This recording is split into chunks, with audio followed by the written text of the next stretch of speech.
द्यायला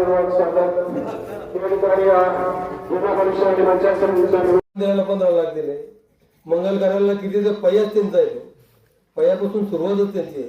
विलासराव देशमुख असताना हे मंगल कार्यालय महाराष्ट्रातून ही स्कीम नंतर एकाच होता. त्यावर आरारावा ग्रामीण विकास मंत्री होते, मग MLC होते. नुसता मोपडसाठी महाराष्ट्राचा नियम बदलायला लावला. म्हणजे आता आणखी किती करायचं. आमच्या घरकुला माझ्या माहितीप्रमाणे रमाईचे जर सोडले, रमाईचे पण ओपनचे हे चुकून 1-2 राहिलेले आणि 4-5 नाव काहीतरी तांत्रिक येणे 1 कोटी 1 लाख मागितले, 1 कोटी मागितले. आताही मंगल कार्यालयाला विधानसभेच्या अगोदर 1,60,000 रुपये, 1 कोटी 60 लाख आमचा तुमच्याकडे अजून व्हॉट्सअपवर येते. 35 लाखाचा महिन्याचा आलेले आदरणीय अशोक दादा, आदरणीय प्रत्येक माणसाला या निवडणुकीच्या 10 कोणी ना कोणी येतो, कोणी ना कोणी भेटतो, कोणी ना कोणी जातीचा विषय बोलायला पाहिजे ना.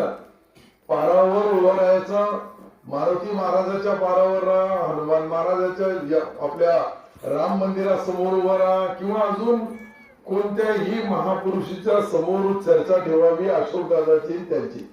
गेल्या 5 वर्षामध्ये जिल्हा परिषद सदस्य भाजपचा सामाजिक धार्मिक भावना असतात, त्याच्याशी मी कधीही या गावाशी माझा जो अनेक वर्षाचा संबंध आहे, संपर्क आहे, त्या माध्यमातून मी प्रत्येक वेळेस हा छोटासा गाव असून मी इथे यायला कधी कमी पडलो नाही.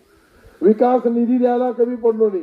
गेल्या वेळेस मला 3-4 निवेदन मिळालेले गावाचे, त्याची नोंद मी घेतलेली आहे आणि या मार्चच्या बजेटमध्ये त्याचा प्रोव्हिजन बी करणार आहे. जितके तुमचे शेतरस्ते, शिवरस्ते, गाव रस्ते किंवा सामाजिक काम, धार्मिक काम, कार्यक्रम असतो, तो त्याच्या मतलबाचा राजकारणी आहे.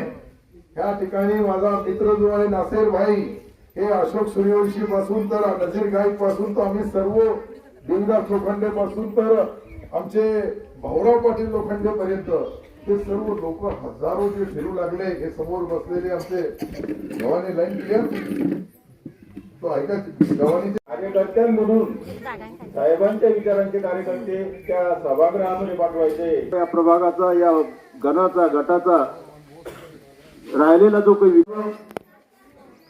त्याच्या वरती जे काही वय झालं असं, फुटपाथ चालू शकत नाही, मजुरी करू शकत नाही, अशा परिस्थितींना परत अजून एक संधी आली.